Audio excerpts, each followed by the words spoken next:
Welcome to Biblically Lit, conversations that illuminate Scripture and ignite faith. I'm your host, MindiJoFurby, author and founder of Kingswind Books.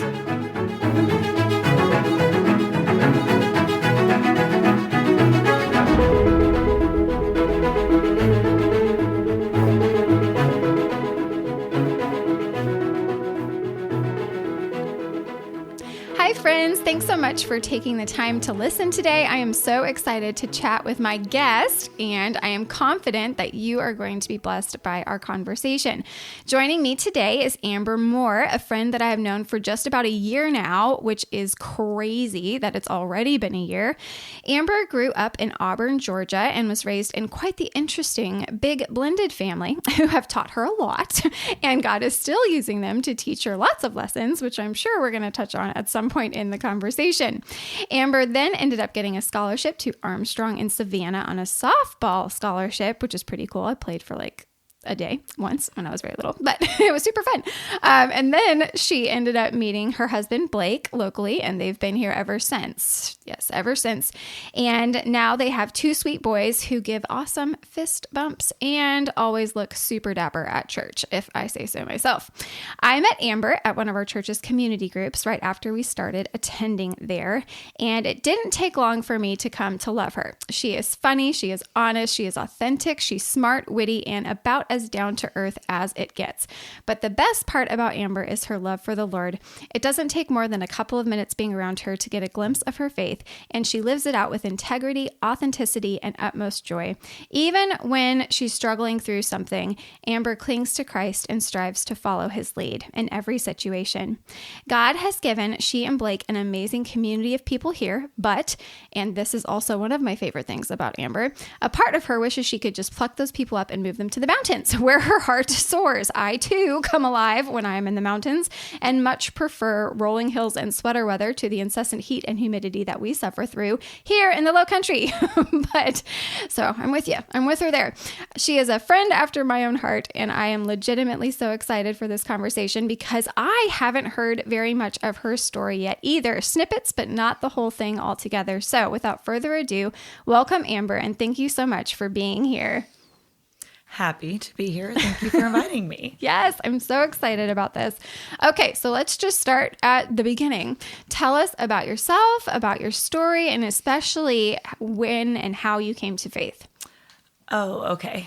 I feel like it's been a long time since I've said this, but short version, easy, I feel like is a typical part of a lot of female stories is you chase the man for the desire, for the love, for the acceptance, right? Mm-hmm. Like that's just, unfortunately, just too often. Yes. So it's kind of that story.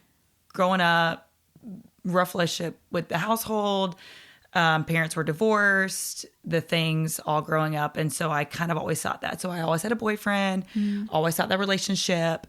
And then it wasn't until senior year of college that, I had a boyfriend that when I look back, it's like, wow, I was really dumb because he was not like anything remotely till, I mean, I had a few mixed in between there, but like, I like when I look back and see, like, I think I really loved him, which was silly because when you look at all the things and if I gave you like the list, you're like, yeah. I don't think anything would be like, that was a good sign. Like all the red flags, none of like the good ones. So after that, I was just kind of like, all right, God, I surrender. I'm out. Cause I grew up going to FCA, doing all the things. Like I was the one that, kind of sucks now, but like I claim the name of Jesus, but I didn't live it out, which is to me personally, just a personal thing is kind of worse. I wish I would not have even claimed his name. Right. And so I kind of did things on the sly, sneaky, and then the Lord was, I feel like the Lord was just waiting on me to be like, hey, I've been here. Like, are you ready? And so, I surrendered then. And of course, Satan has a funny way of like placing a guy right there afterwards. Yes. That's like perceived to be Jesus, but also still not. Right. And actually about, probably a couple months after the Lord captured my heart is when I met Blake.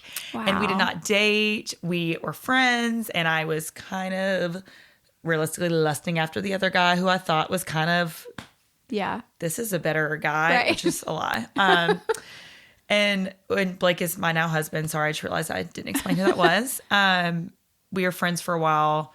Him and a buddy led Bible studies in our apartment complex with some of my teammates. And then after I'd say, October, I met him in October, and February, we went on our first date and didn't start, and kind of like worked in from there. Okay. Yeah. Oh, how long did you guys date? We dated for about 2 years. Oh, wow. Okay. And then the Lord called me to break up with him. That's a whole long other story, I feel like. And then we were separated for about 7 months, and then back together for about 7 weeks, got engaged and married 5 months later. Oh, wow. Okay. Well, I mean, when you date for almost 2 years. I was no need to wait. I mean, you get back after 7 months. There's no reason to date again. It's either called together for marriage or not called back together. Right. Wow. That's a story. That's really cool. Oh, man. I don't know how much I should press into that. Do you have like a Cliff Note version of that whole? Yeah, a Cliff Note of why most people ask like why we broke up. So essentially, we both had our faults because we're sinful human beings, but he was not pursuing very well. I was treating him like my God, so I was constantly getting disappointed. My expectations were so high, and then I was constantly getting let down. Yeah. And I remember specifically, this is the only time this has happened, and it's really cool, and I'm so thankful for the women that the Lord had placed in my life at the time. But I was in church, at our old church. We'd been apart there for so long, and when I sing worship, I get really distracted, just all the time. I'm like, start thinking about a million things. And I was like, okay, Lord, just let me focus on the words to this music because I love to worship. Yeah. And I specifically heard him say, break up with Blake and follow me. And I just wept. I wept in service.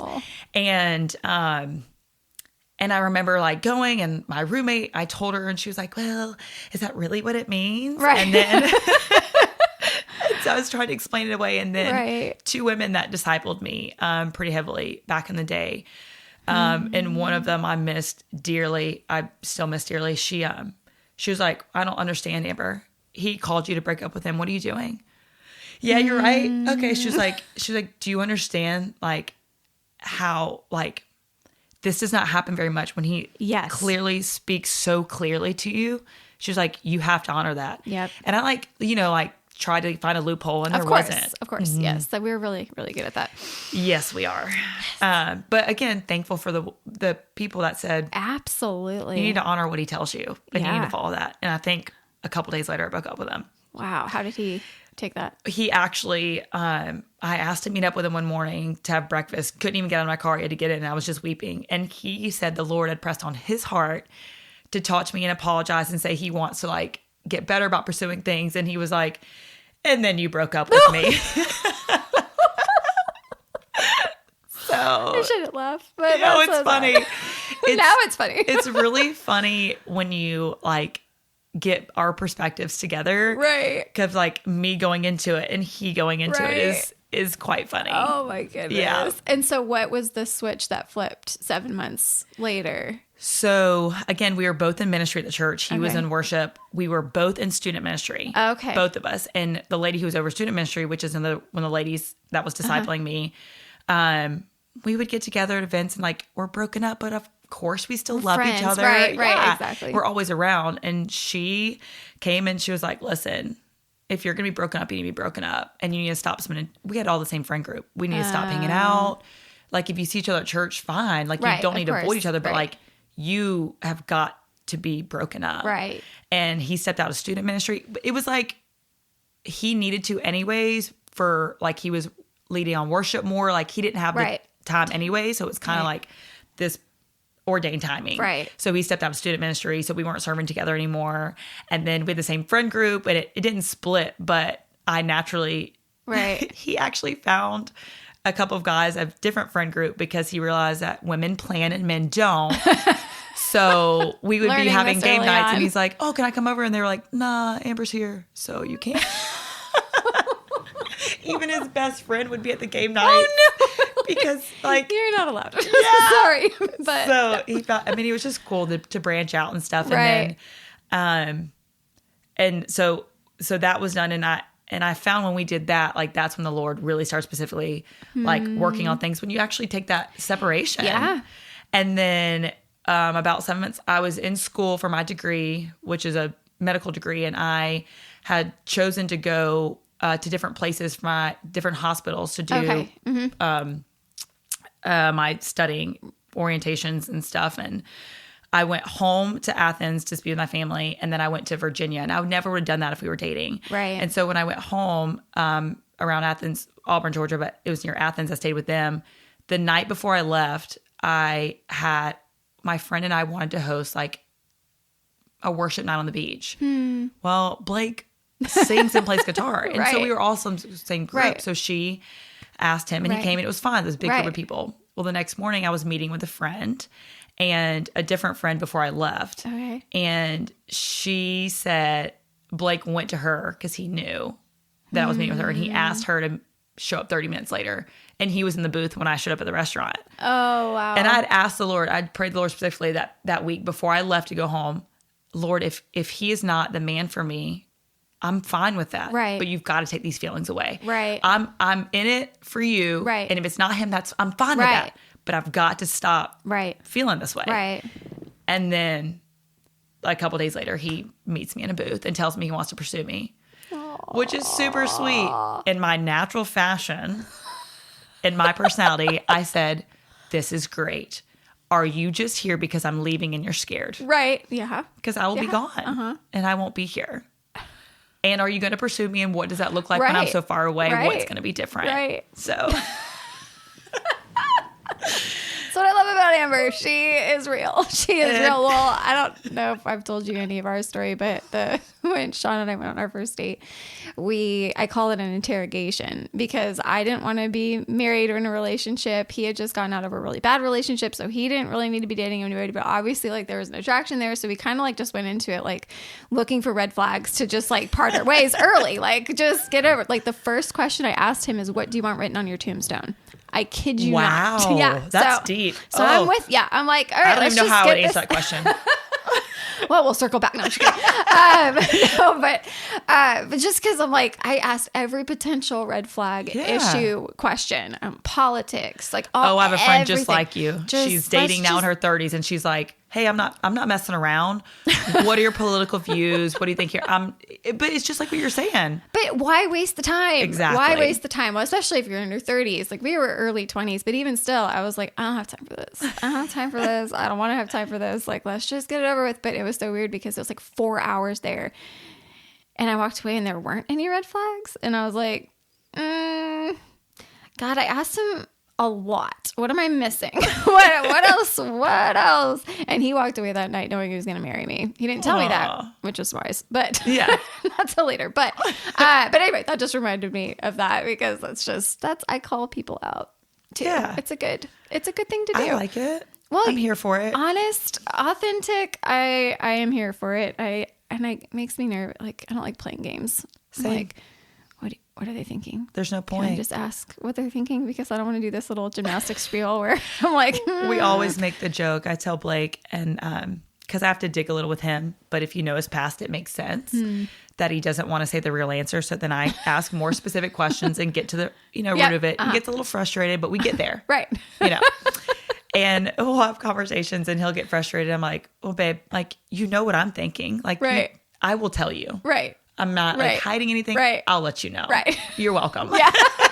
Or not. I don't know. Well, exactly. It could go both ways. Yeah. But at least you're going to know. There will be no question about what is happening. Yeah. Oh, that's so funny. Okay. So a couple things I really loved about all of that. Well, this part I didn't love, but I think a lot of people can relate to is just the nominal Christian. Like, especially in the South, we have so many people here who grew up in the South, and it's still the Bible Belt, right? Like, even though our culture is very much post-Christian and it doesn't mean what it meant even 20, 30 years ago, there's a lot of nominal Christians. Like, we like be like going to church. It's a social club. It's not a relationship with Jesus. It's certainly not a surrender to his lordship in our lives. And there is a very clear and distinct time. Like, I love how when you said, like, I was kind of nominal growing up, and then I had that come to Jesus moment where it's like, okay, you ready? Because I've been here, but this is not what faith is. This is not what the gospel is. The gospel is your life.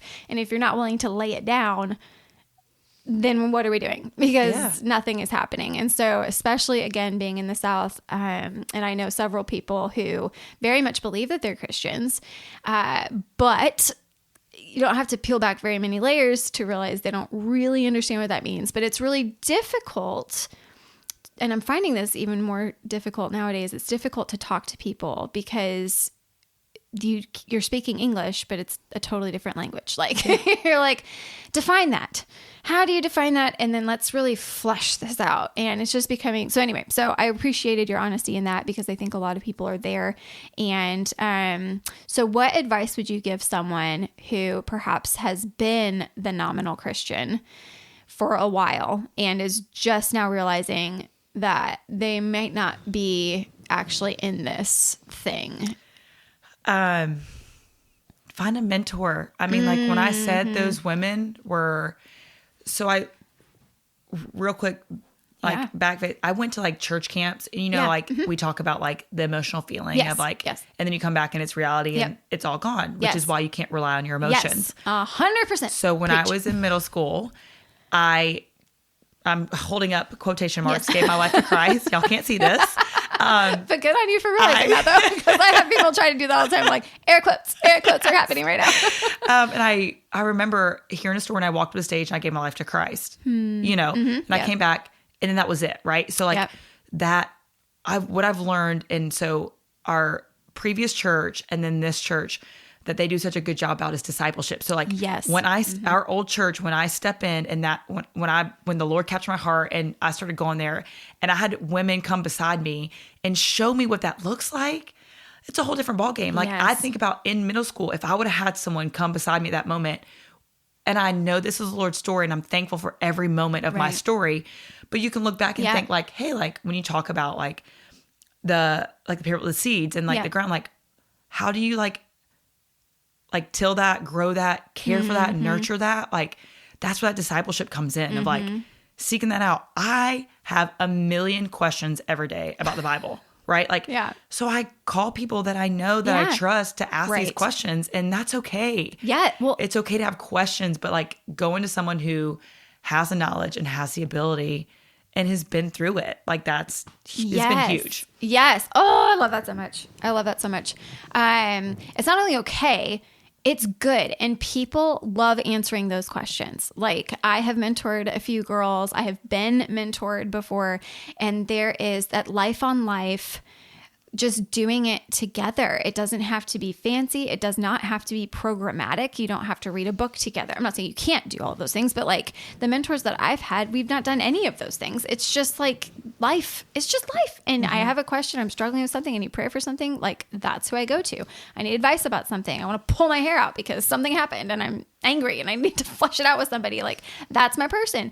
I love that advice, and that can be intimidating, especially if you're newer to faith and you don't really know where to go. Obviously church home, like there's going to be people there. But don't be afraid to ask. And I know like we have strong personalities where we're not afraid. I literally like my mentor now, I texted her. I was like, I would like you to be my mentor, please. You don't have to, but I really would like you to. But so I have obviously no problem with that kind of ask, but I know that that's probably intimidating for a lot of other people. But let me tell you something. People, like if you're on the other end of it, it's such an honor to be asked that. And like, I don't take that lightly.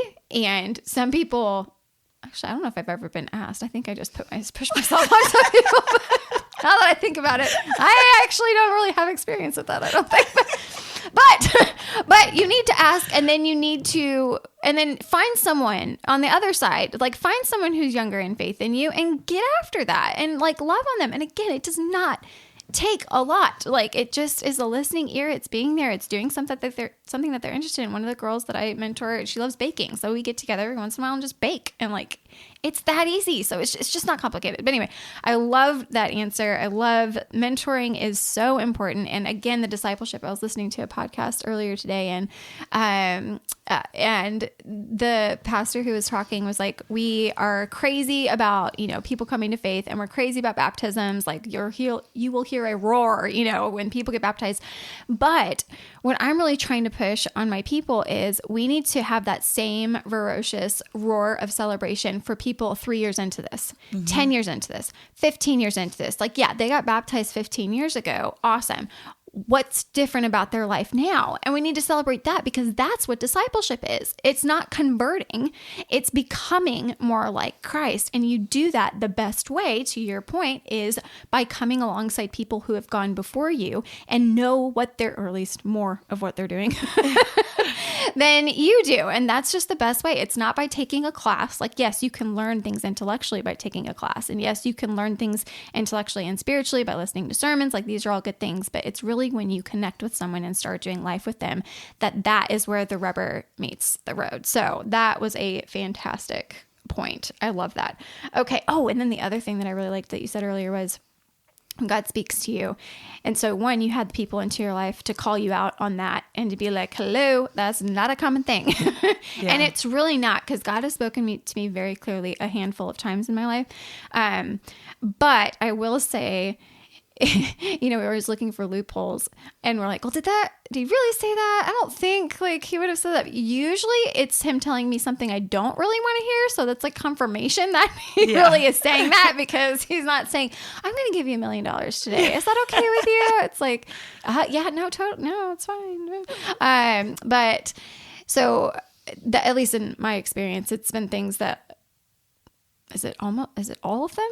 Most of all of them have been things I did not want to do and were not easy to do, but it was just a clear, this is the action that you need to take. And it does take us a minute to digest it. And, because I'm not as holy as other people, but it's taken me a while to digest a couple of them, but then ultimately that obeying. So it only took you a couple days. So that's good. That's good. Well, that's because I had women I trusted. Because you had people speak into your life. This is what you do. Yeah. Period. Right. And you do it, and you have to shut. Right. Well, okay. And it's that putting God in that throne seat of your heart, and not Blake. And then just that's so cool though, how later he's like, okay, now we get together. Oh, I love that story. That's fantastic. Okay. So as the nominal Christian turned into disciple, the Bible, when did that start becoming more than just a book to you? When did that start becoming real? Well, I'd say it's obviously after, around the same time, okay. but not immediately. Okay. So the Bible is hard. It is. And sometimes it can be boring. I'm just going to be honest. Yep. Yes. And, but to like with the women that we disciple, and like there are a bunch of different ways to study the Bible, to learn the Bible, and finding the way that like I read and I study well and the most fruitful. And that's changed. Since I've become a believer. And like it's changed and meshed and molded. Like when I first became a believer, I would need to do Bible studies. Like I would have to get like a book that would help me walk through it of trusted writers. I'd like to point that out, and to ask people who those trusted writers are, because I didn't know a lot in the beginning. Yeah. But like to find the study Bibles that could walk me through the questions of these verses and stuff and help me like ponder those things. And then from there, it went from, okay, now I can read on my own and I can, delve into these questions. And it's been really cool.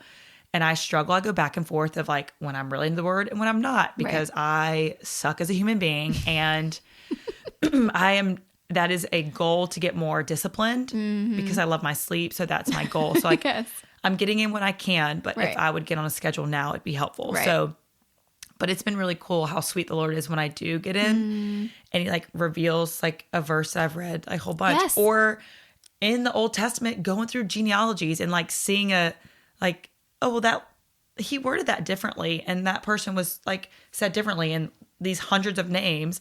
And for him to allow me to see that and then to delve through like, okay, why? Yeah. And so it's just been really cool. The question asker in me has just been elated to Right. to Right. be revealed these things. This has been really cool. That's awesome. Well, and I love how it's been a process. And I love that you talked about the seasonality of it, because we learn differently. First of all, we learn differently just because we're different people. And so some people are really audible learners. Some people are like hands-on. I have to like nearly build something, to like really get it more mechanical. Some people are with words and they can do, like, there's just a million different ways to learn. But then that also changes as we grow and in different seasons of life, because I would be like, when I was in college, I'm a total nerd. I'm raising my hand. I'm a total nerd. But I've always been a nerd. But when I was in college, I got my degree in biblical studies. So I was like in my zone. Like, there was never a sweeter time, I don't think, because I would go to classes all about the Bible. And like, I've always like, Bible's always been a really big thing to me.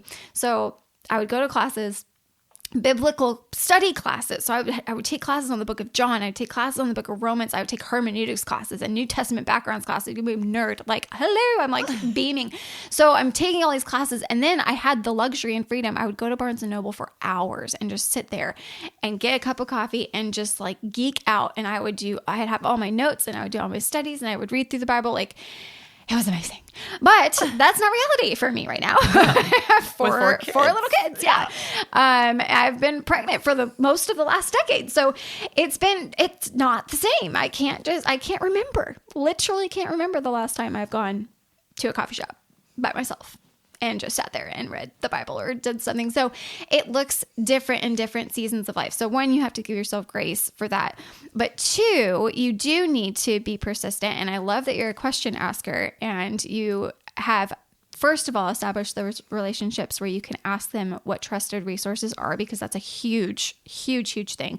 And I love that when you said, when you are younger in your faith and you don't know a whole lot, it's really important. Like, you don't have to feel like you have to pick up a Bible, open it, and be an expert, because it's super intimidating. I mean, it's really intimidating. It's hard.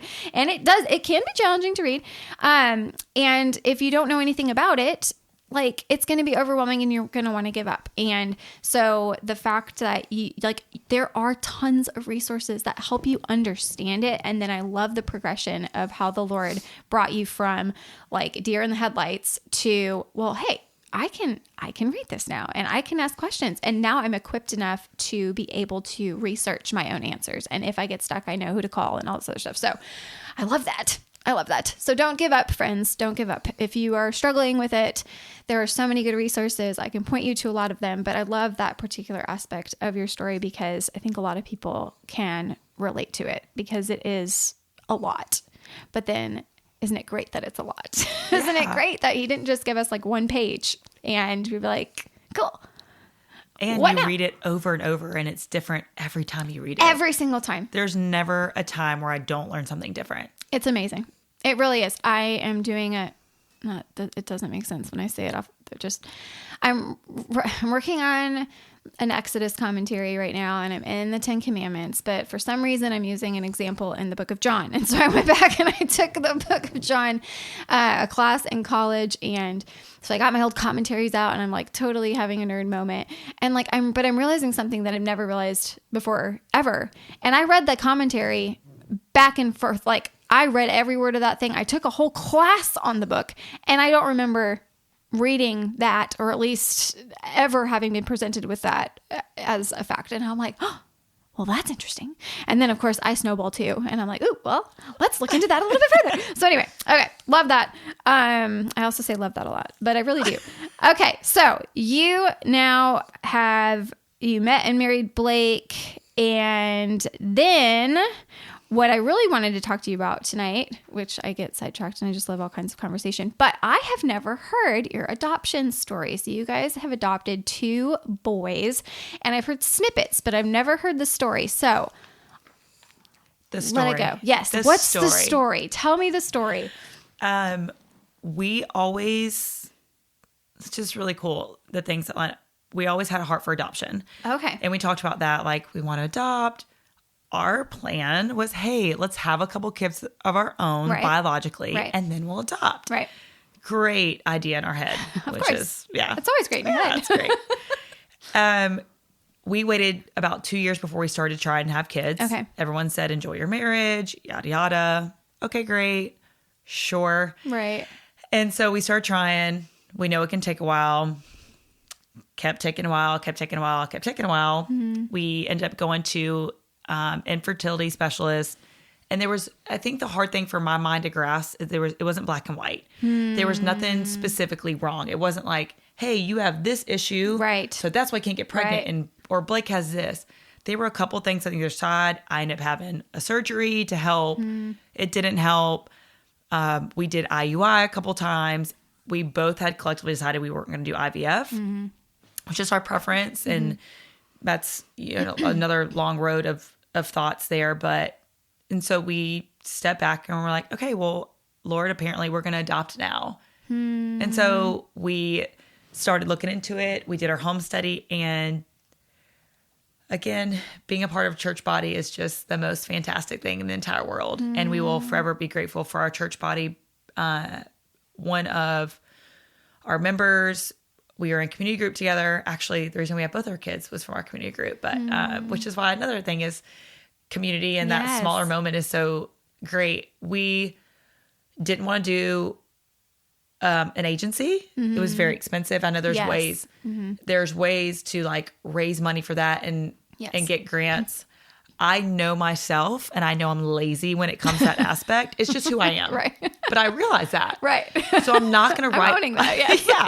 I'm not going to write all the things. And we would end up just eating tens of thousands of dollars, roughly in the rounds of way higher than that to adopt, because I know me and I know Blake. And so we just did word of mouth. Wow. And just kind of put the word out there to everybody. And through a friend of a friend, we got the call. And each time it was kind of cool.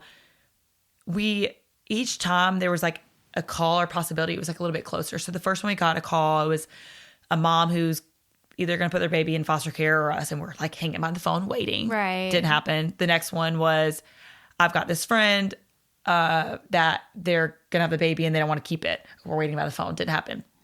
So each time it became a little bit more real. It got really close. There was a mom who was in Charleston, a birth mother, was young, it was a baby boy, wanted closed adoption, did not want to keep the baby. And we were like, this is it. Right. We wanted closed adoption. It was everything. And through a couple different ways, it fell through. And it was like, I mean, I felt like the baby was basically in our hands. So we were like, it just crushed us. And it was kind of like the moment of when you're trying to get pregnant and you're 5 days late in your period and you get very hopeful and very excited. And then you get your period. Yeah. For someone who's never late. And then it's 5 days. So it's just like one of those moments of like, wah, wah, wah, wah. So close. Yeah. So close. Well, we ended up going on a trip to Europe with a friend, but which we were going to cancel because we were supposed to get this baby. Didn't. So we went to Europe. Came back, and 4 days later, got the call of a birth mother in North Carolina.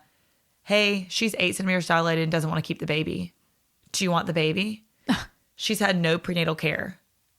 Yeah, we're in. Wow. And mind you, we had just gotten back to work. So it's like 4 days later. It's 8 o'clock in the morning. And she was like, okay, either me or the birth mother will call you. 30 minutes later, the birth mother called me. We spoke on the phone for about 15 minutes. I asked her if she was serious. I asked her where she was. I left work. Blake left work. We had nothing. Like my personality and my emotional state could not handle prepping a room for something I get that. wasn't definite. Right. We didn't buy a car seat till we were there. We left, met up with the amazing woman in our community group who let us there. She gave us some breast milk, a bed. She also told us to prep for 2 weeks to be out of state, which we had no clue that would happen. We arrived 3 hours after he was born. Wow. And it was just so cool because we hear a lot of stories, and I feel like the Lord was like, I'm going to make it so clear for you guys that there's no question. And that's exactly what he did. The birth mother was amazing. Apparently in adoption, when you go to the hospital, you get your own room. The baby stays with you. This town was pretty not like that. I'm just going to say in the nicest terms, okay?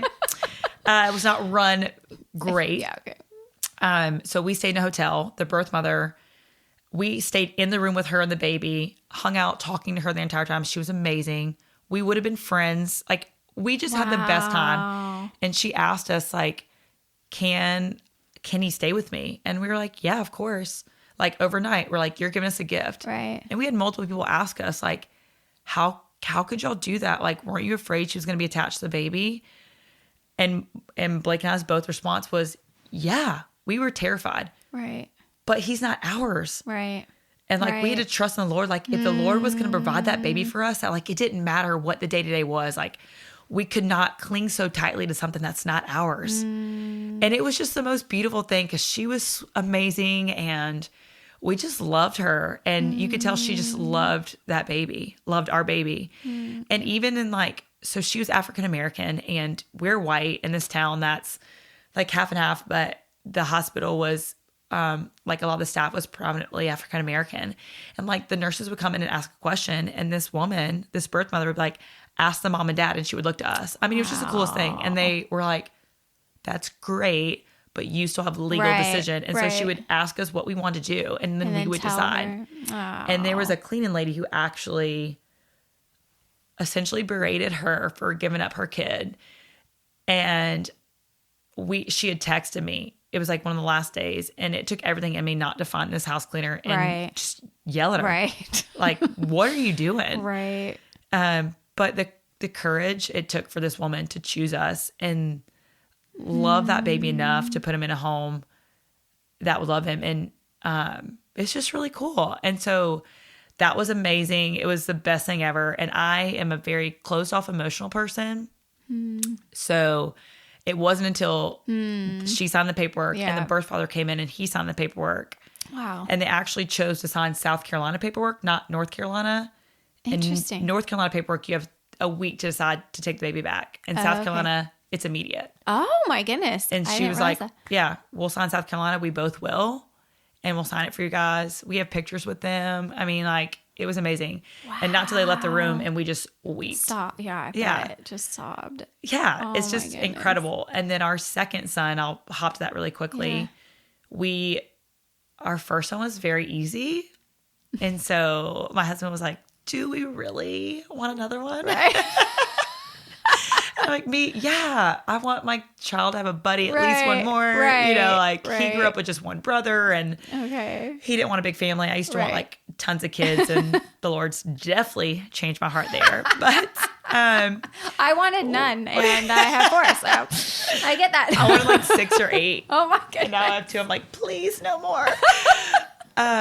We hadn't even gone. So for the home study, you have to apply every year, whether you have a kid or not, whether you've received a child or not. Every year you have to renew your home study. Interesting. They have to redo it every year. It's a legal thing. They have to go through the whole background, everything, every single year. Oh my goodness. It's just a safety thing, which I think is great. Sense. Yeah. Can be frustrating. Right. You know. And then our second, we kind of filled out the paperwork. We hadn't turned it in, hadn't done our home study, nothing. We were just we weren't in as big of a hurry because we already were a baby. Right.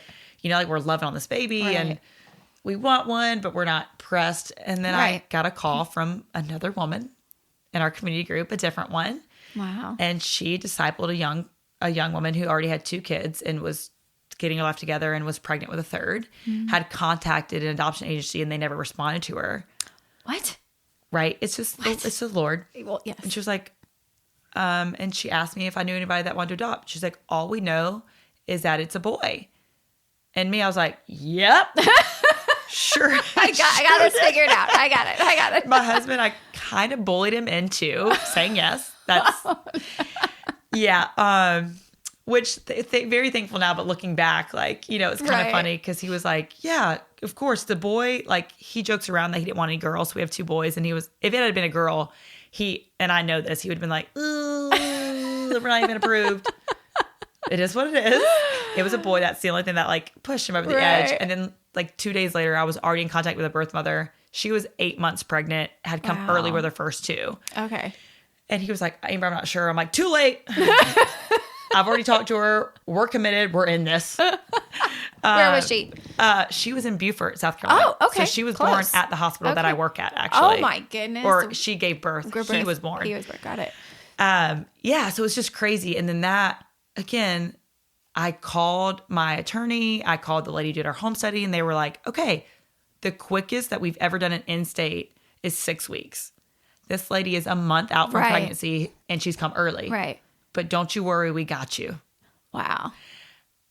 And it's the way it worked out. She gave birth, ended up taking the baby home because the biological father's mother and family and her family were so angry that she was giving the baby up for adoption that they were just fighting her, and she was exhausted. So she took the baby home. She ended up getting readmitted with meningitis. He did not. And 5 days after she gave birth, 6 days after, she texted me. I was like, I can't do this. Do you still want him? Of course I do. Right. Of course I do.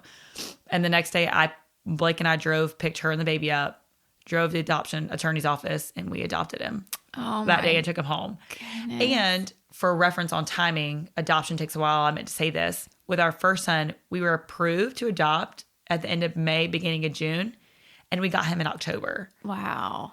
And so it's just like the Lord was so specific. Like, these are your children. Right. Oh, yeah. Like, no doubt. there is no question. None. Like, we weren't even approved for the second one. People wait. And that's what I'm saying. We're so blessed. We didn't use an agency. Like, when I think back to, like, how lucky we were and how lucky we are. Like, and I think he knew that I emotionally probably couldn't handle it, or I don't know. He knows all. But just the timing. And when people ask us our story, I'm so happy to share. And people ask us that are wanting to adopt, and I tell them, and I also caveat by saying, hey, listen, we have a quite bit easier story than most people. So I'm happy to tell you all this, but just know that we have a very rare story. Right. From the many stories I've heard, ours is pretty rare. Right. Yeah.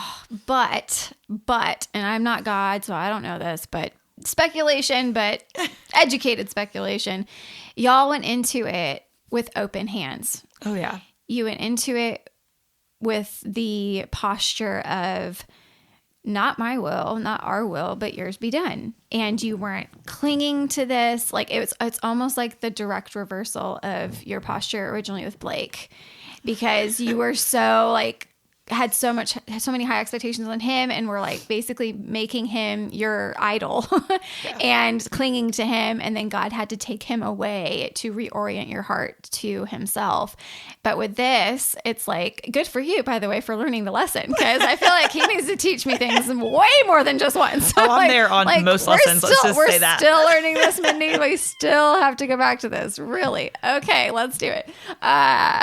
So good for you. But it's like he did change the whole posture of your heart, and it was just like you went into this totally open hands, totally open hearts to be like, you do what you want. And part of the story that I also really I gotta come up with a new verb, but I did really love it because it's all heart. I said earlier I didn't want kids. It's not entirely true. I never worshiped the idea of having kids. Like, it was never a part of my longing where I was a little girl. I grew up, I'm like, oh, I want to be a mom of like 55 kids, or I wanted to do anything. But even when we got married, like, God called me to full-time ministry when I was 16 and didn't know what that meant. So that's why I didn't want to get married, because I was like, well, I want to be like Paul, and I want to be the female Paul, and I can just like be in ministry and do all the things and go a million miles an hour and not have to be distracted, so to speak.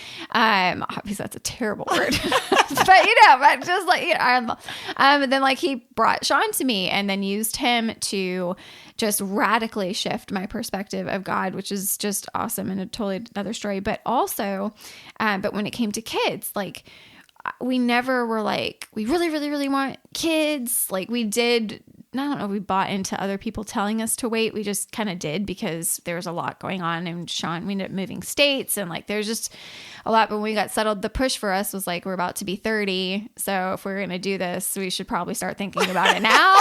Like, I don't know. And then we had friends who were really struggling with infertility. And so we didn't want to assume that we would get pregnant, and so we didn't want to assume that we would get pregnant. Our prayer from the beginning was, Lord, if you want this to happen, it's going to happen. If you don't, okay, like we're content. And I very much got that vibe from what you were saying. Obviously you did want children and you tried to have biological children, but when it wasn't happening, you didn't crawl into a hole and cry yourself to sleep every single night and give up on the Lord and walk away from faith and, you know, throw yourself into a spiral that you know, he would have to, you know, drag you out of inch by inch later on. I'm sure it was painful. I don't want to belittle it in any way at all. Especially, and I hate that for you guys, that there wasn't a clear answer. I've known a few couples where I've known some where it's like, well, this is the obvious issue, but we knew a couple we were friends with, in North Carolina, and every test that they took, they got an A+ in. Just biologically, like everything was perfect. There was literally nothing that was even remotely wrong.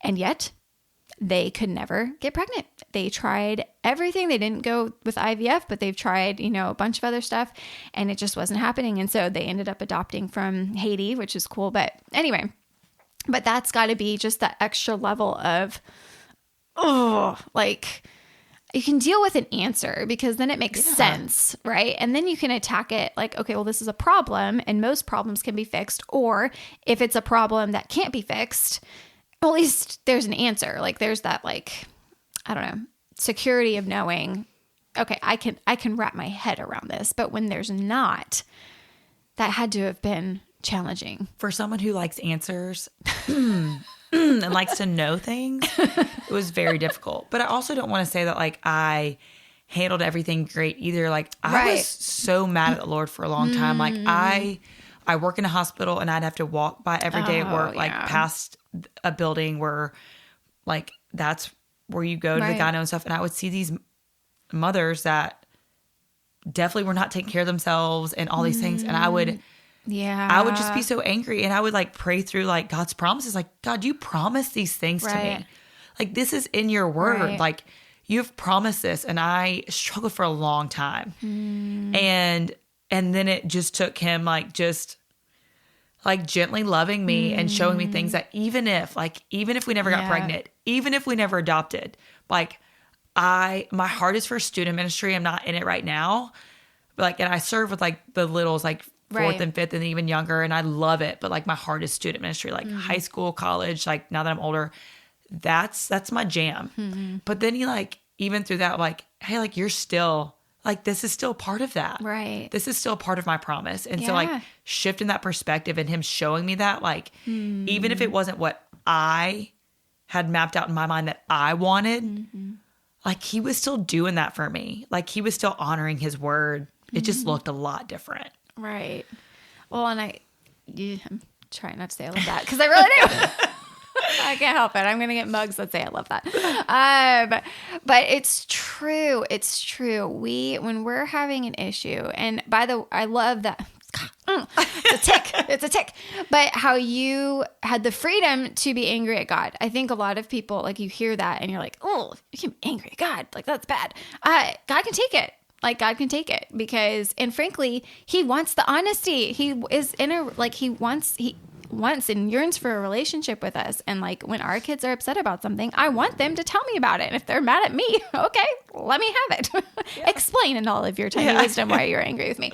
And so one, he can take that and it's okay. It's okay to be angry. And that's a very honestly healthy step with coping is because we need to work through that. And when we just shove it down and pretend like everything's fine, well, that's going to erupt and it's not going to be pretty. So like you still went to him, even though you were angry, you were still speaking to him and you're still having that communication. So that's really important. But also how you were, how he gently guided you and shifted your heart and your perspective to realize, hey, this isn't maybe the story that you would have written for yourself, but I'm still writing a story and you need to trust me. So was there ever like a moment where he's just like, knocking at the door of your heart, just like, I mean, the whole time, but the real moment of like seeing God's like plan and his man, it's like, okay, haha, I get it. You're right. Fine. Moment of Blake and I discussed that when we have children that I would stay home, which I'd like to point out is completely opposite of what I knew, what I grew up, what I was thinking. I just assumed I would work, which there's nothing wrong with working. I grew up with a single mom. And then my stepdad came along and they both worked. Like, it's just like, but a lot of my childhood was a single mom. So like all I knew was that you work and take care of your kids. Right. And so I just assumed I would work. Right. And then at the moment when we were married and 2 years into our marriage, when we were talking about these things, we sat down and we looked at our finances and we broke down all of our necessities, what we needed. And at the time, Blake was 2 years into a fresh job. I was 2 years into a fresh job, but I was making significantly more. Blake had a higher ceiling. He could get more. But at the moment, he was not making a lot. And if we would have gotten pregnant now, I would have quit my job. We would not been able to make ends meet. And he was like, Amber, if this is what the Lord, and this is a little funny caveat to Blake, like he is the smartest man that I know. And most of the questions biblically, I go to him. So I'd like to caveat by saying this before I say this next part. He had told me, he was like, Amber, but this is what the Lord wants. He will provide.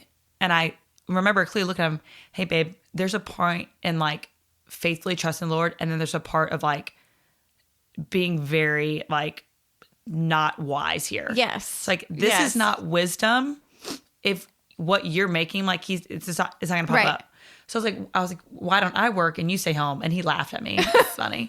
It's funny now too. But, so there's that. We struggled for about 3 more years and then we adopted. And the moment we adopted, I immediately, and my job knew if I ever got pregnant or adopted, they knew that I'm out. Right. I'm not full-time anymore. They knew this. It was expected. When I stepped out, we made some cuts of things we didn't need, like Spotify or like subscriptions that were unnecessary. Right. They're great if we can have them, but we took some away. And when I say it was like easy to do that, like there was no like we're crunched or like stressed or like freaking out. The Lord was completely faithful in like his finances and what Blake made and that we could cut off the things we didn't need. And he allowed like, and so that's when I look back and I'm like, oh, it's your timing. Okay. It's almost like you know what you're doing. Yeah. Wow. Okay. I guess I can't argue in this moment. That's fine. But it's just like when it's like, I'm a very logical person and like I do lead by faith, but I'm also, the other part of me is black and white and all these things. So like for the Lord to like love me well enough to be like, it's that clear. Right. To show you that this was my plan for you. Like you have it right here. And so it's just really cool. Like I was able to step away easily. Yeah. With no issues, no concerns. That's awesome. And that's a really cool part about your story too, that I made a note of, just the clarity of all of this. And I like to think, well, I think the reason he's really clear to me is because I'm so bullheaded and he really needs to smack me upside the head with things to be here. Let's just walk you. Let me take you by the hand, Mindy, and we're just going to walk you through this because this is what's going to happen. So I like to think that. But otherwise, I like to think it's just a really nice gift when he is clear, because sometimes he hasn't been. There have been lots of times in our marriage where he has not been clear, where he said, here's choice A, here's choice B, make it. And you're like, I don't like that at all, because it's not a moral issue. There's not a moral issue at stake. It's not right or wrong. It's left or right. And he can sovereignly work through both. But it's like, how about a little more direction? Yeah, can you just tell me which one's better? Please? Can you just give me a little nudge? A little nudge. And he never did in some of the situations. So, but there are other times where he has made it so clear.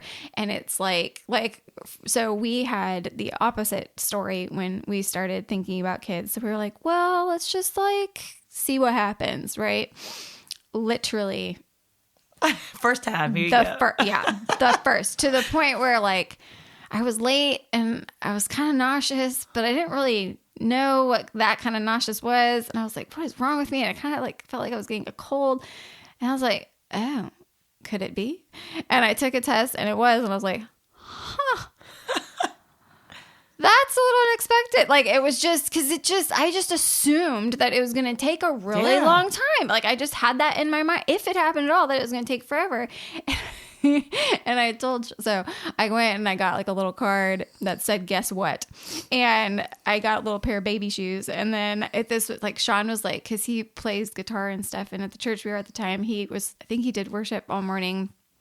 And like, we're in the parking lot of church afterward. And I gave him this little, I have something for you. And I gave it to him, and he gets the little baby shoes out and he gets the card and he looks at me and he says, how do you know?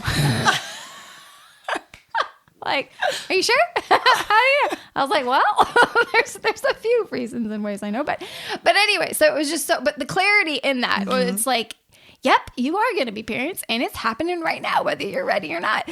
And we weren't, and it took us a long time. Like, we didn't tell our family until I was like 15 weeks, I think, maybe 16 weeks, because I had to take time to process this whole thing. Maybe not quite that long, but it was fairly long. And I was like, all right, you're making this real clear, but I'm not sure I'm really on board with this either. So it was just from a, the total opposite perspective. But I do just so appreciate how he gave you clarity in that. And I love also how with the clarity comes that innate peace, where you've spoken and you have peace about it, and you can just willingly give stuff up that you maybe thought you were clinging to a little harder than you were. But when God opens his hands and gives you something, you're like, forget everything else. Like, this is worth it 1,000,000 times over. So that is really, really, really cool. Okay. So I did have some questions that you answered a lot of already, but what is something, and you kind of answered this one, but pre-adoption, Amber, what is one way that you think either the Lord changed you? Like, he did change your perspective, but how do you think you've changed the most since you've adopted your boys and become a mom? Well, if that's hard. Or one way. It doesn't have to be the most, the biggest way. No. Well, they always say, or I say they, I don't know who they is. It's been said that that's a better way of saying it. That parenthood will sanctify you, just like marriage will. Mm-hmm. And there are a lot of things I've noticed about myself since I've had children that I didn't realize was an actual issue or sin issue. And like was like kind of there in marriage, but like really there in parenthood. And my mom has always said that being a parent is the hardest thing and probably one of the worst things, but the best thing you will ever do. And she's right. Like every day I go in and I feel like I'm failing, but also like not loving the failing, like loving my children and loving that. But I think too, like the putting things in perspective, I think has been a huge thing when becoming a parent of like, I got to hang out with two of my sweetest friends the other week, and we don't live in the same area. So like our time is very precious, and they're both single and I'm married. And I was telling them, I was like, I love my life and I love my kids, I love my husband, but I do miss not having to check in with anyone to do anything. Right. Yeah. Like my Barnes & Noble person. Yes. Yeah. And that's all I was thinking about when you said that. But they also said like they desire like at least someone to share life with. And like I get the joy to share life with my husband and my kids. And when I say perspective, like from someone who has a very achieving mind, like I like to achieve things and like have a checklist. And when I like at my job, I feel like I have tried so hard and done so hard to build like a good rapport with all the departments, with my physicians, be good at my job and try and be skilled. I'm not the best. I know there are people way better than me, but I feel like I've tried very hard to do well. Right. So when I came home and I'm a parent and I don't understand all this and I feel like I'm failing daily and there's never a checklist or like you've succeeded. That's not a thing as a parent. You don't get the check mark. Sorry. You don't get a star. And so I think that the most thing I've learned is like, which if you really knew my family and me, and like I say knew me like not just knowing me, like even some of my friends don't like know the deepest me, because it's me, but like to not know that I'm winning or succeeding or checking off these boxes is so hard. But it's like taking that back and realizing, like I was saying earlier, with like, even with my kids, like even now, like they're mine, but they're not mine. Exactly. And like knowing that in that perspective, like, hey, it's not about being the best or doing all these things well. It's like, are you glorifying me? Are you honoring me? Are you loving them? Like I want you to love them. Like I love you. And I fail at that most days, I'm going to be honest, because it's hard and I still suck as a human being. But like for the Lord just to show me daily that like, that's what it's about. And your ministry is here at home. And that's also hard for me, of doing student ministry and seeing these things and like changing. I can say it all day that I know logically in my mind, but my emotions don't always follow. So knowing that my ministry is in the home, and when I have two lovely yet psycho children running around, not listening to anything I'm saying. What do you mean? They're not angels all the time. That's weird. I literally have to sit down and be like, how am I failing? How am I failing here? And the Lord's like, you're not. They're just kids. Yeah. They're just trying to figure out life. Yeah. And that constant, like, I say discipleship because that's what it is. But like when it comes to discipline and discipleship, they go hand in hand for us. Absolutely. And doing that over and over and over and over and over and over again daily. It's exhausting, but it's I know it's good. Yeah, because God has done the same thing for us over and over and over and over and over and over and over. And like, just look at Israel in the Old Testament over and over and over. And it's like, and I laugh at that. I'm like, oh, I know. These people are so stupid. He just gave you bread. He just split the Red Sea. What is wrong with you guys? And then I'm like, oh, cool. That's me. That's me. That's me. Where's the mirror? Yeah. That's definitely, that's I know. And don't you love when he smacks you over the head with that though? And that's a fresh reminder of, you're the one. Yeah. You're the one. That is one thing that I actually made note of earlier when you were talking how he's not yours. And that is something that I have been thankful to have learned for a while. I don't even remember like the first real time that became a hard knock for me. But that is a lesson that he's constantly had me practice in my posture, practice in my heart. It's just that element of surrender. Like, these children are not mine. They're not. And when you said that, especially like when you didn't know, what was going on and all this other stuff and you were scared, like that is the most perfect. There you go. Achieve. You get a star. You get a star. You get a star. But that is the most perfect way to respond to that situation, because even then you knew that you can't control this, and you have to just put your faith in God and trust that he's going to work everything out. And if that one didn't work out, then it would crush and it would be so hard, but he would have another path for you to take. And there you go. But it's constantly reminding ourselves to live with that posture of surrender. And I am also type A, and I also like to get things done, and I also like to win, and I also like to all of this stuff. But one thing that he has taught me just over and over, because I actually had an eating disorder when I was in college, which is all about control. It's all about control. And it's another long story, but what I learned from that is this surrender. Like, I was trying to control God. I was trying to control my life. And when he didn't do something that I really wanted him to do, even though it was a quote unquote righteous prayer and it was a quote unquote righteous thing to want, it aligned with scripture. It wasn't selfish. It wasn't like I'm praising Satan over here. Like, it was a good thing. And he didn't do it, at least in the time frame and way that I thought that he should do it. But my world came crashing down, and it was like, but why? But from that to just, again, being reminded of, this isn't my life. So not only like these aren't my children, but like think of all the things that you hold most dear, your spouse, and your kids and what you're passionate about, student ministry or whatever you're passionate about. Like if God took that away tomorrow, would you still praise him? Would I still praise him? Would I survive? Is my hope and dreams and reason for living in the gifts he's given me, or is it in the giver of the gifts? And it's a really hard thing to think about. It's a really hard thing. I call it my Job exercise.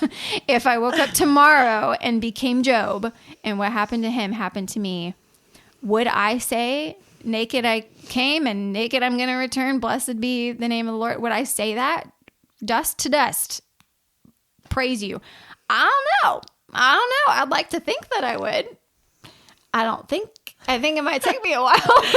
Like Job was pretty on top of it. But even that, I think it's interesting. Some part of your story reminded me of how God, when you were angry with him and working through it, and Job was angry with God, and like God was so gentle with you and like wooed you back and pursued you. And with Job, he's like, who made the earth and who created the heavens and who did this? And it's like, oh snap. Okay. The only tattoo I have is Job. Really? It is. Oh my goodness. What is that in it's Job Hebrew? 42:3. Yeah. And it's, for I consider all things I do not know too wonderful for my understanding. Yep. It's my favorite. That's just icing on the cake. Yep. That's fantastic. I was like, it's funny you mentioned Job, but to that control and what you're saying of like with Job, would I still praise him? I have a dear friend, another dear friend who struggles with anxiety with her children. And I don't, obviously you can hear that. It's just, I've just been very thankful to the Lord. I don't, but I know it's a very common thing. Yeah. And I asked her the question because she is realizing that she's just very much in control and just feels like she's the only one that could be there for her kids and stuff. And she's a phenomenal mom. She's so amazing and super intentional, and she's just great. But I asked her the question, I said, do you desire to be before the Lord in eternity more than you desire to be here with your kids? Because if you aren't desiring more to be with him, something's wrong. Yeah. Then with your kids, like, you just got to get there. And and I know it's hard, but like she wants so badly and like has a fear that if she's not here, that her kids won't be taken care of and prayed for and loved on, that she's so anxious and fearful. And I just want to love her enough to be like, we love you. Like if anything happened, we love you. And you know, like, but I know that's easier said than done, but the desire of wanting to stand before the Father more than being here. Cause like this, and that goes into the things here, like Blake's not mine. My kids aren't mine, this home, this world. And it's such a short period that we're here. Really is. It feels like forever. Right. Like when I have one day that feels like forever because it's hard with the kids, but it's so tiny. It's so tiny. I've used this example before, but I also was the camp attender when I was growing up. And there was one, and this guy came to preach one night, and he brought this rope that was like huge. I mean, it seemed like a mile long. I know it wasn't that long, but it was real big. And it was a real big tent that we were meeting in. And he had colored about an inch of it with red Sharpie.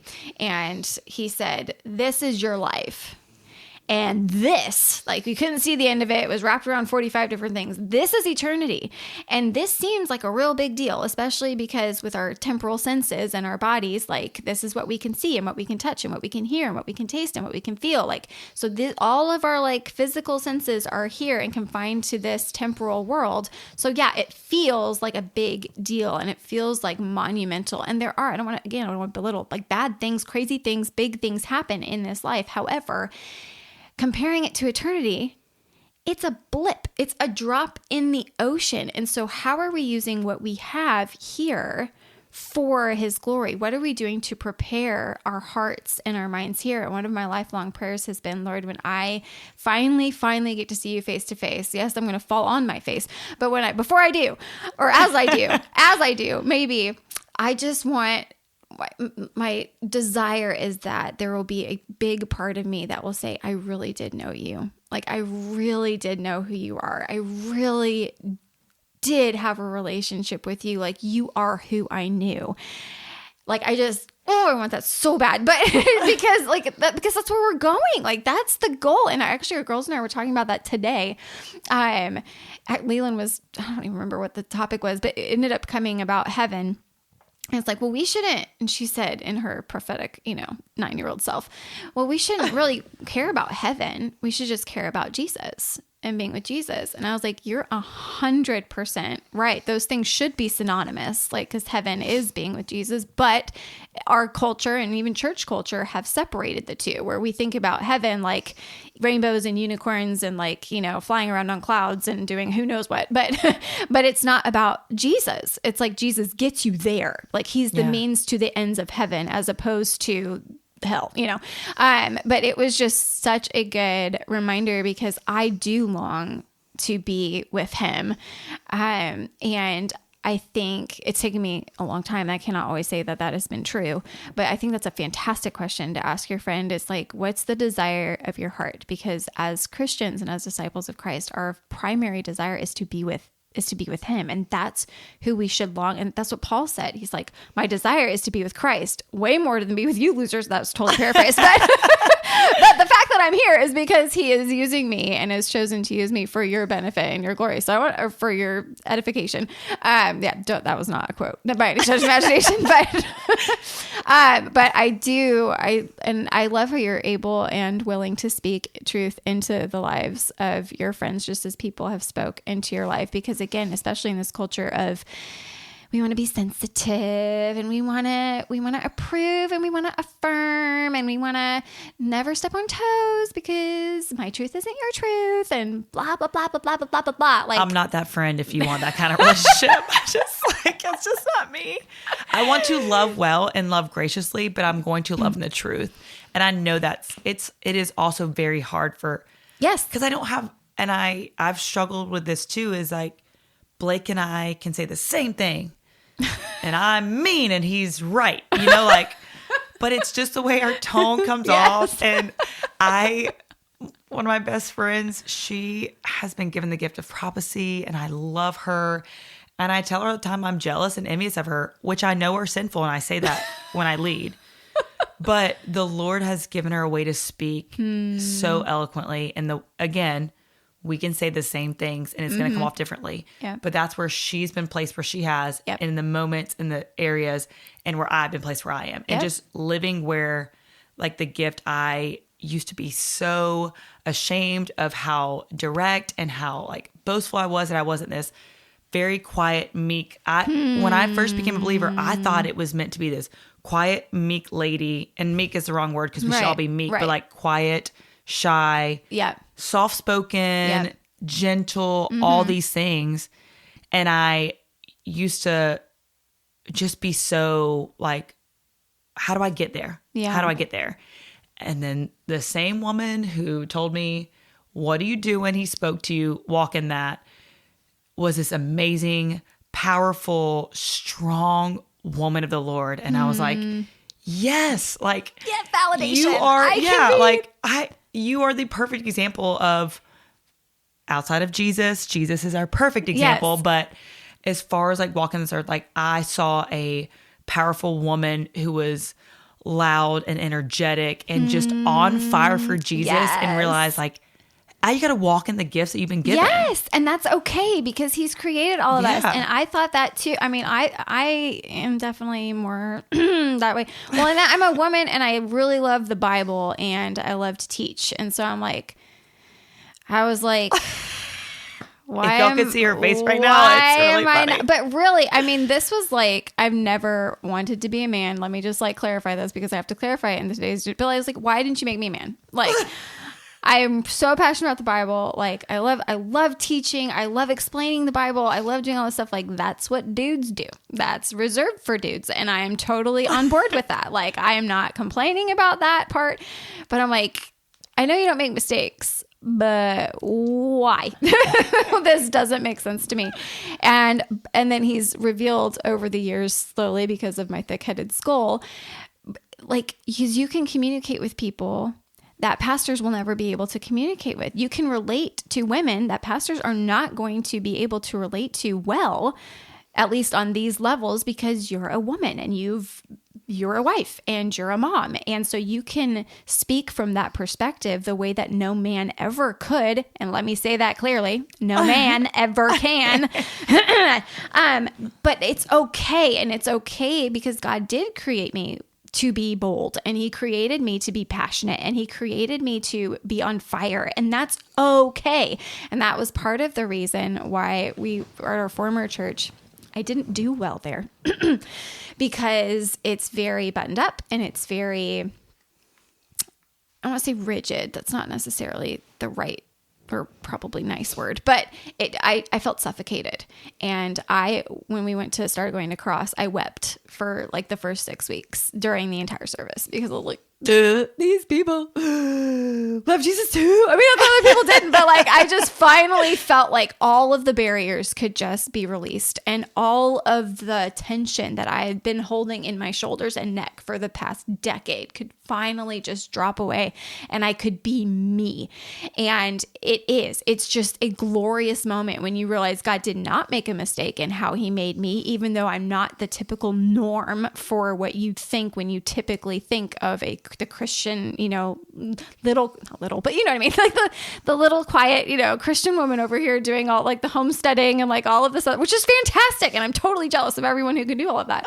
But it's just not me. Like I killed every plant that ever came in my proximity until we moved into this house. And then we have light now. And I think that was the issue. But I like, seriously, I had a black thumb, not just the absence of a green thumb. I had the thumb of death, and I killed everything. There's a list of like 11 plants that can never die. I've checked off like 4 or 5 of them, and then I stopped. I was like, you got another star. Got it. Give them to me. I will kill them. And I try to take care of them. Have you seen the planters that say this is where plants come to die? Yeah, that was good Christmas present for you. 100% me. Oh, but all that to say, like, I didn't fit the mold. And I always felt really weird, and I felt out of place. And I didn't know what my place was, because you are wonderful in volunteering with like littles, but like that was never my thing. Like, again, little kids, they're cute over there. It's just not where my heart beats. Like, it's just not. And I'll love on your babies, and I'll play with them. Like, I'll do all this stuff, but then I give them back, and it's great. My heart also beats for the older kids, for the deep conversation. Yes. I thrive more in the 4th and 5th grade, and I love working with all kids. Do not get me wrong, but 4th and 5th, where I can sit down and have these conversations where you see those light bulbs of comprehension, which is, again, I love the kids, like you're saying. But if I had a choice, it'd be with the older kids, because I want to have that deep, intentional conversation. Yes. And I'm the exact same way. And so like with little babies and with like, I'll bring you a meal that will probably be from takeout, because I'm learning to cook better, but it's just not my forte. I'll bake you something. I like to bake, but I just can't. I don't. And people look at me, and I often get the thing, which is just false. I don't know. I'll get the comment, I don't know how you do all that you do. And I'm like, well, it's because I don't do what I probably should be doing very well at all. All the things that you're doing that like normal wives, and Sean's going to laugh when he listens to this, because he's like, amen. I'll just say it from here. But like, he'll be surprised. This is how bad I am. Just being honest. He'll come home to like a fully cooked meal, like full, not just like a 1-pan casserole thing, but like a full, and he's like, wow. I'm like, yep, I did it. But You're it's not a regular thing in this house. So I'm just saying, like, the reason I can do other things is because I'm really, really bad at doing what I think I'm probably supposed to be doing. All that to say, there's a place. There's a place for you. There's a place for me. There's a place for us who don't fit that traditional mold. And again, we are going to be able, like, teenagers and kids like directness. They don't want to play word games. They want to be told what's what. They want honesty. They want authenticity. They are craving for that, because especially in today's culture, the adults in their lives are just telling them what they want to hear. They're telling them opinions. They're telling them, well, here's one way to do it. And 4 plus 4 doesn't really equal 8 anymore. It equals, 42. And here's why. But if you want to say 8, then that's totally, I mean, it's just blah. Anyway, but that's the culture they're growing up in. So your voice as a strong, confident person who loves the Lord and is going to shoot it straight, like, that's going to be a very welcomed perspective and a welcomed voice in their lives. And I may or may not have experience with that as well, but there is a place. And so I also really appreciate that part of your story because I resonate. I resonate with that. It's very awesome. And we are all needed. We are all needed on all of those fronts.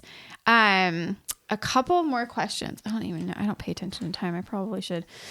Not very good at that. Let's see. What? Ooh, that's a good one. What? Nervous. Patting myself on the back here. Okay. What? Well, now I'm changing my mind. Okay. How about this? What's one thing that you find yourself consistently praying for over your boys?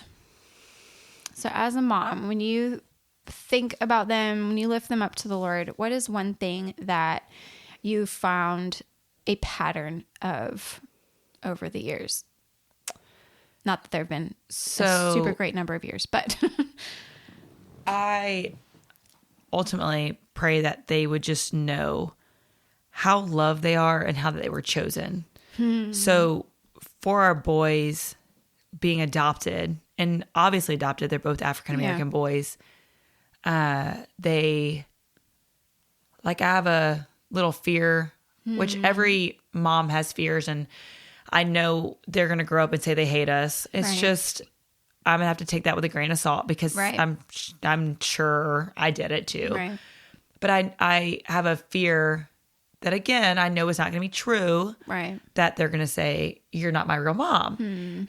But I want them to know that they've been chosen, they've been loved because they have biological brothers and sisters that are with their biological parents. So, like, the question that's going to come up is, why me? You know, and like, why or why not me? Right. And so I just pray that they would just know how, like where God placed them in for a specific reason. And then because I have African-American children, like, I know where it's better now than it used to be, but I know they're going to run into issues that I can't fully understand because of their skin color. And that they would just be confident in that and know that, and like teaching them those things, but like praying over that too. And like just praying for other African-American people in our lives that love them and can teach them and show them things. And the Lord has provided people, which we're very thankful for. But with adoption is such a beautiful thing. And like biblically it's beautiful, like for them to know that like the Lord adopted us and like how cool that is that they were chosen from us. But I mean, they're growing up immediately with trauma. Like from the womb, they have trauma. Right. And everyone has trauma. I'm not downplaying other trauma, but it's just different and it can be a little bit harder sometimes. And so like, I know there's a lot that goes along with that. Yeah. And feeling that. And I know I don't feel like they feel that now because they're 5 and 3 and living their best life. I know it. But yeah, you know, and those questions are coming up of, hey, our skin's different, and mommy, did you carry me in your belly? And we explained that we didn't, that the Lord has provided a woman to carry you, and then he provided me to be your mom. And so we talk about those things, which is great, but I just pray that they just always know how loved they are. Immensely loved. Right. That's got to be really hard, well, especially when it's a different ethnicity and it's very obvious, you know, it's like there's no, maybe, no, there's not, but that does, I can see the potential difficult conversations that you will have to have, but the fact that you're praying about it now and you and Blake are talking about it now preemptively, that doesn't mean that it's not going to be hard, or that doesn't mean you're not going to have issues, or that they're going to respond well, because you have the wherewithal now to, you know, talk about it and think about it. Little check, another little check, little star, like we're doing it now. Don't give me stars. It's not good for my pride. Well, some of them have negative stars, like killing plants. Like you killed 4 of the 11. I mean, that's a negative star, so that should go in the other column. I don't know. But I'm the same way. But the fact that you are praying about it now is paving the way. And even, again, you can't control the response, right? You can't control the reactions. You can't control the product of the conversations or how the conversations will go. However, you can pray the road ahead and you can pave it with your prayers and you can cover it. You can cover them. And I guess also because this is one beautiful thing. I love how you brought it up. Oh, there it goes. I do love how you brought it up, but just how we are adopted in Christ and how he's given us and given you guys specifically the most powerful picture of adoption and the most beautiful picture of adoption that you guys followed into. Like, can you imagine if you didn't have that? Like, if you didn't have that resource of like, well, this is just a mirror of what, and just the smallest glimpse of what God has done for us through Jesus Christ. Like, we get to be adopted into his family, like the king of the universe, like we're his, like, that's super cool. I mean, you guys are super cool too. Don't get me wrong. Not that cool. It's okay. But so you are literally living out that part of the gospel every single day. And so, yeah, there could be potentially difficult conversations, and I'm sure there will be. However, it's not a foregone conclusion that they're going to go poorly. And the fact that you guys are praying about it now, I guess never underestimate the power of prayer and loving on those boys, because even if things go sour a little bit for a little while, there's no way that they're going to be able to doubt when it really matters that they were loved and that they were provided for and that they were cared for and that they had an awesome community. And just the fact that that you're already having the wherewithal to invite people into their lives who share the same skin color and who are going to share the same difficulties and perspectives that you and I never will or never could, that you're establishing that mentoring relationship for them even at young ages, which I think is really cool. Like, that's awesome. Was that something that you intentionally sought out, or was it just kind of something? Kind of both. We wanted that, and like we've got to get better. Like, we were really good at it and life took over, so we're trying to get back into like that constant connection. And like even like finding like other kids like of like the same racial color, and like trying to spend more time like looking at, because like we haven't done it purposely, but our friends that are closest to us are white, you know, right. like, but like we have a lot of other like cultures in our community and we love that. So they've been around a lot of different types of cultures, and that's just our goal, because like that's the church. You know? Absolutely.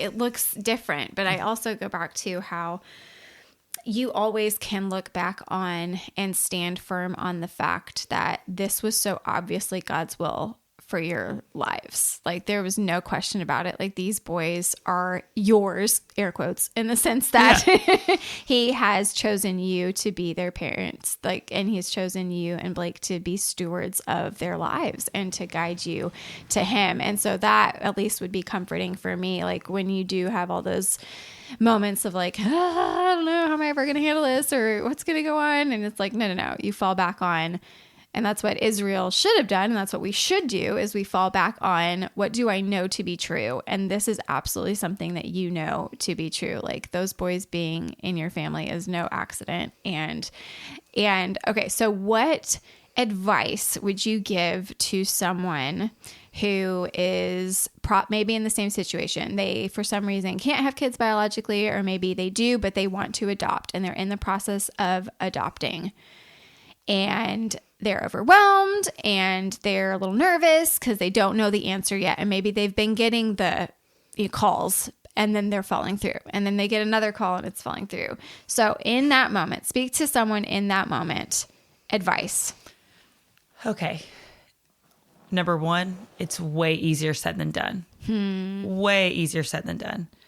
But the best advice is just to keep speaking truth. Like, that's what I find myself saying lately, is speak through the truth and facts and not emotions, which they need to separate. And I know that it's okay for them to work together in some sense, but like, it's not going to take away the fact that you're sad. You can be sad. You can be upset. Yeah. Those are like emotions the Lord's given us. Right. But know that like, just hold on, man, and be in prayer with the Lord, because I don't know what it's going to look like for you. Right. I know what it looks like for us now, Right. afterwards. Right. But I didn't see that 5 years before we got our first son. Right. I didn't see it through all of our struggles and all the times that I was angry, but I see it now. So there's that moment of that like striving and perseverance that we have to have in that moment to, if it's within God's plan, to stick to it. And so he doesn't call us to this life to be easy. And that's the thing is too. But we have to know that if we're walking in alignment with his will, then it's good. And he's going to provide what he believes is good, or not what he believes, what he knows is good. Yeah. Whether we believe it in the moment or not. Right. And that's what it's hard to do. It's very hard. Even for myself, I'm very logical, but it's hard for me to separate emotions sometimes. I get worked up. I'm a human being. Right. But if I turn my gaze to like when I said I was praying through his promises, like what has he promised? What is he like promised to us and for us? And just resting in that. It doesn't mean it's going to be easy at all. But just knowing that he's got you. Well, and you can have peace in the midst of that. And that's the crazy thing about this whole Christian life to me, is we can experience just being beat up by the world, being beat up by circumstances, going through the ringer, just falling flat on our face over and over and over and over again. And yet, and we can be angry and we can be sad and we can be happy all within the span of 3 minutes. And it's just a whirlwind. And especially as women, we can be a little bit more emotional too. Don't say anything, guys. All the guys are like, but even in the midst of all of that, we can have peace, and he's given us peace. And there have been times in my life where I don't know up from down. I don't know what's going on. I don't know what he's doing. And I'm clueless, and I would love to just have that clear answer. Like, now would be great. We could just skip through this part and run. And that's why I love also, side note, when he says, walk through the valley of the shadow of death. As I walk through the valley of the shadow of death, not as I sprint, not as I fly, not as I leap over, not as I swim under, like walk through the valley. And it's always been such a good reminder for me, because I'm like, okay, I'd rather sprint, but fine, we can walk. If that's what you want, we can walk. But anyway, but even through all of that, he gives us peace. And peace isn't something that we have to wait till heaven to get. And neither is joy. Like what you're saying, what are the promises? What are the things that he promises us now? Well, in his spirit, through his son, and we know through his word, we get peace. It's fruit of the spirit. We get joy. We get gentleness, and looks differently for some of us, but we get that gentleness. But we, even in the midst of that, like we can cling to him. And another part that stuck out to me about your answer was, let him be our vision. So we have 20/20 hindsight, and most of the things we're going through stuff right now, but for a lot of things in our lives, we have that 20/20 perfect hindsight. But when you're walking through it, you have no idea what's going to happen, and it's hard. And we like to have a vision of what's going to happen, and we want to know, we want it on paper, but we have to trust his vision, and we have to let him be our vision, and to walk that out and know that it's done. Like, that's the cool thing too. Like, it's done. It's not a question in his mind. It's like, oh, I don't know. Let's see how this is going to work out. Like, it's written in stone already. He already knows exactly what's going to happen. He's already written it. We just have to trust and keep walking through that valley. So that was fantastic. I love that answer that you gave. And again, putting it back to putting things in perspective. That's what the Bible does, and that's what the Holy Spirit does. Every time you read the Bible, every time you pray, it's not to change God, it's to change us. And that's why you have to keep leaning in, even when it's really hard. Job kept leaning in, and he had dumb friends who was like trying to distract him from all the truth. And his wife was the worst. It was the worst. And she was just awful, but he kept pressing in. And we have to, just like you said, you have to keep doing that, and don't be led by your emotions. And this is so overused, but in the train that is you, your emotions are the caboose. They're cool and they're awesome. And God gave us emotions, and we are made in his image, and he has emotions. You read through scripture, you see when he gets angry and when he mourns and when he is glad and all of these things. So they're good things, but they're not in control. And when we let our emotions take control, even if we have, no, I don't want to say it that way, but even with, like, we're justified, the emotions are justified because something is rightly, like we're justified in emotions. You still can't let them lead. So that's a really, really great point. Okay. And I could keep talking all night, but we'll do one more. We'll give one more. I know I have to choose. Now I have to be selective. There's a lot of, anything else? I'm just going to leave. I'm going to do an open-ended one. I'm not even going to ask you a prepared question. Anything you share, anything that you want. God put something on your heart, something about adoption, something about marriage, something about walking with him. Anything you want to conclude with. I know that's like the worst. Yeah, no prepared, no pressure, Amber. Close it out. Close it out. How advice, something you wish you would have known, something if you could go back and tell your 15-year-old Amber self. I'm just going to leave this. I don't know. That's hard. Go back and tell myself, don't be an idiot. But I don't know if I would have listened to myself. That probably very well. Probably not very well.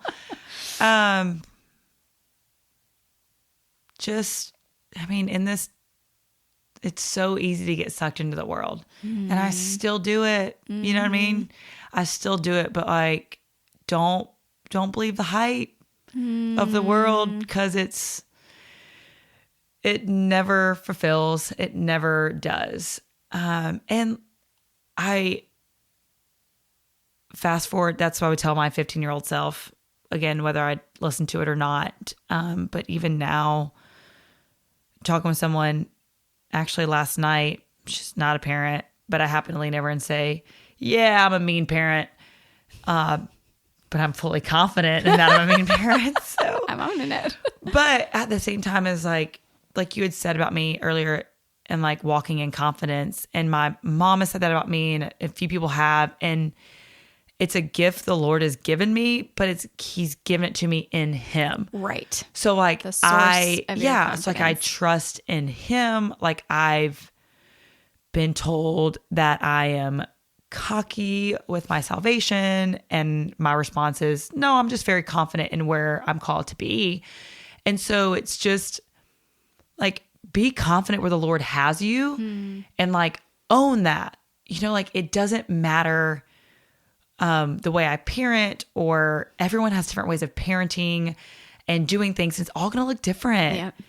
And, comparison's a thief of joy. All these things, especially as women, when we compare ourselves to other moms, and I still do it. Again, right. I still do it because I'm human, but I also know where the Lord has called me, and I have to just trust in that and go forth confidently and boldly. Yeah. And so I know that's also a personality trait. So like, you can't just do that. I'm like, sure, I'm on it. Like, I don't speak to anybody, but I'm going to speak to everybody today.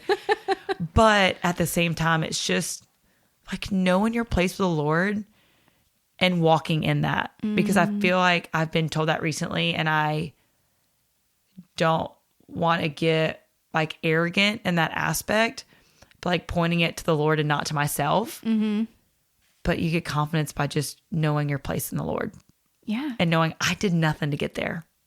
Well, and he wants you to be confident. Like, he wants you to be confident in him, because exactly to your point, we didn't do anything. We didn't like knock on his door one day and be like, I think you should save me now. If you could do that, that'd be great. And here's all that I'm going to contribute to your kingdom, because I am awesome. Like, no, I am literally the worst. Yep. And I was dead. Like, that's not metaphorical language. Like, we are spiritually dead in our sins before Jesus reaches into our just sin encrusted, nasty demon lives and brings us from death to life. Like, we contribute nothing to the equation. And that's why we're confident. It's not because of anything that we did, but because of who he is and what he has done through Christ on our behalf. And so I don't think that's what Paul says. I'm going to boast all day long, but it's not going to be in me. I'm going to boast in the Lord, because that's who this is all about.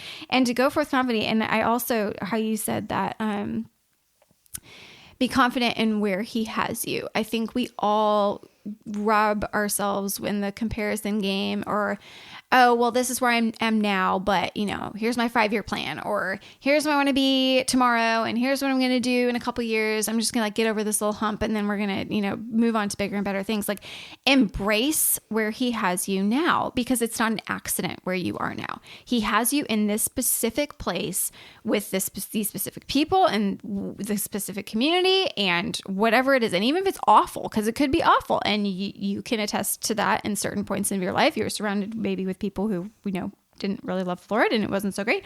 But even then, he is molding and he is shaping you. And so take advantage of where you are right now. It may not be where you want to be, but it's where he has predestined from the beginning of time, that is where he wants you. So own that, absorb what he has for you in those moments and in these situations. I think it might be awful, and you might have to grind your teeth and walk briskly through the valley right now, but he is walking you through it. And there was a passage I'm trying to find. I've been like flipping through my Bible.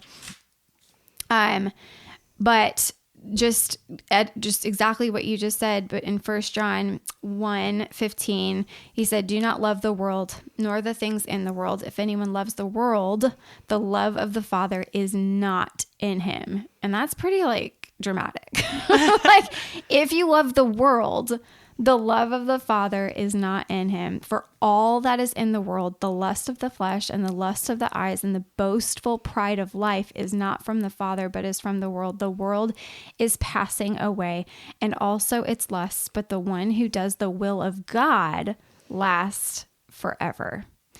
And I think that just sums up our conversation, because we don't boast in our life and we don't pine after things that the world offers, because like it did for Israel, he kept saying, you have to get rid of them all when you go into the promised land, because if you don't, you're going to start to pine after what they have, because you can see it and you can touch it and you can taste it and you can feel it, but it's empty. And all it will do is give you temporary happiness that's going to leave you off in a worse place than you could ever imagine. Instead, trust in me. And so I think that might be the theme for our conversation, is to be confident, not in yourself, but in who he is, and to continue walking faithfully and trust him to be your vision, trust him to walk you by the hand through the hardest, most confusing valleys of your life, knowing that he's already on the other side and that he is walking with it through you, but also pulling you closer to him. So love that. And I'm going to embrace it. I'm just going to embrace it. I'm going to embrace to love that. Well, thank you so much, friend, for being on and for taking time to come. I loved this conversation. I loved hearing more of your story. And friends who are listening, I hope that you were blessed by it as well. Golly, I want to just go digest all of that. And another thing, as a parting note that you said that I really wanted to point out, is that we're not promised daisies and roses and rainbows. We are promised the exact opposite. In this world, you will have tribulation, but I have overcome the world. That's what Jesus said. And so, my prayer for you who are listening is that God, one, pricked you about something. It's always a good conversation when we get pricked about things, because that's when he works that refiner's fire. How many metaphors? No, I'm going to mix. But he's going to work in and through our lives to grow us and mold us and shape us closer to him. And so my prayer for you is that you were pricked by something. And my prayer is also that if he did, that you would respond like Amber did when he pricked her. And that was to obey. That was to submit to his sovereign will in your life and lean into him hard. And it hurts sometimes, but I promise it's going to feel a whole lot better than any the hurt that the world is going to throw at you. And so lean into him, trust him, let him be your vision. And again, just know that the world is passing away, but he is the one that we're going to, and he is our home. So thank you so much for listening, and until next time.